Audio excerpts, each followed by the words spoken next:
Hello students, তোমাদের সবাইকে আমাদের চ্যানেলে ওয়েলকাম জানাই। দেখো, আজ আমরা সেকেন্ড সামেটিভ এক্সামের জন্য ক্লাস 5-এর পরিবেশের যে সেকেন্ড স্কুলটি রয়েছে বনমালী চট্ট হাই স্কুল এইচএস, এই স্কুলের সমস্ত কোশ্চেনের আনসারগুলি আজ আমরা দেখে নেব। তাহলে চলো দেরি না করে ক্লাসটি শুরু করি। আজকের ক্লাসের ফার্স্ট কোশ্চেন 1.1, পশ্চিমবঙ্গের উচ্চতম পর্বতশৃঙ্গ হলো, আনসার হবে সান্দাকফু।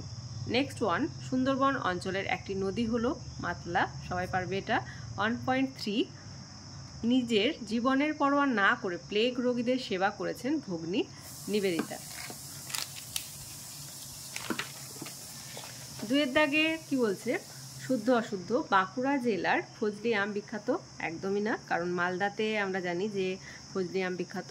2.2, শিক্ষক দিবস পালন করা হয় ডক্টর সর্বপল্লী রাধাকৃষ্ণনের জন্মদিনে, এটি একদম শুদ্ধ।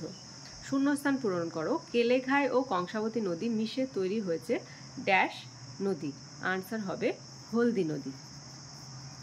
3.2, স্বাধীন ভারতের প্রথম প্রধানমন্ত্রী হলেন Jawaharlal Nehru. Next one, dash রায়গঞ্জে ড্যাশ নদীর পাড়ে কুলিক পাখিরালয় অবস্থিত, কুলিক নদীর পাড়ে কুলিক পাখিরালয় অবস্থিত। 4 থেকে ফার্স্ট দেখো, নিত্যবহ নদী কাকে বলে, আগের সেটে আমরা পেয়েছিলাম।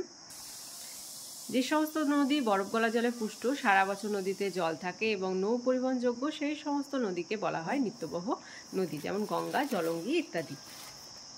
তারপর জলদাপাড়া অভয়ারণ্য কোন জেলায় অবস্থিত, জলপাইগুড়ি জেলায় অবস্থিত, লিখে নাও, জলপাইগুড়ি জেলায়। 5 থেকে ফার্স্ট কোশ্চেন, ধাপ চাষ কি, ধাপ চাষ কোথায় দেখা যায়, আনসার লিখবে, পাহাড়ে ঢালু জমিতে সিঁড়ির মতো ধাপে ধাপে জমি কেটে চাষ করাকে ধাপ চাষ বলে। ধাপ চাষে একদিকে যেমন ভূমিক্ষয় হয় কম হয়, অন্যদিকে চাষের জন্য বেশি জায়গাও পাওয়া যায়, মানে পাহাড়ি অঞ্চলে দেখা যায়। নেক্সট ওয়ান 5.2, লুপ্তপ্রায় মাছ বাঁচানোর 2টি উপায় লেখো। ফার্স্ট, কোন কোন মাছ লুপ্তপ্রায় তার তালিকা প্রস্তুত করতে হবে। লুপ্তপ্রায় মাছ বাজারে কেনাবেচা বন্ধ করতে হবে।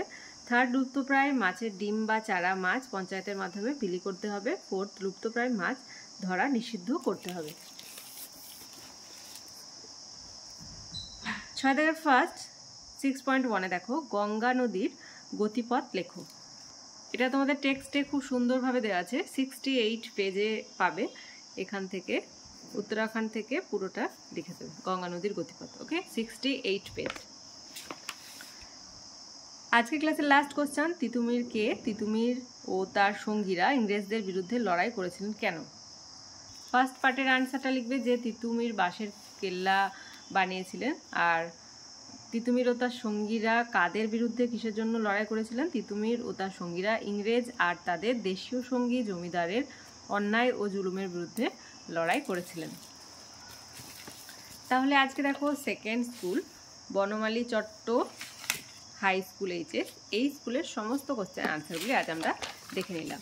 ক্লাসটি ভালো লেগে থাকলে অবশ্যই একটা লাইক দেবে আর ভিডিওটি বন্ধুদের সঙ্গে অনেক বেশি করে শেয়ার করবে। তাহলে আজ এই পর্যন্তই, তোমরা সবাই ভালো থেকো, থ্যাংক ইউ।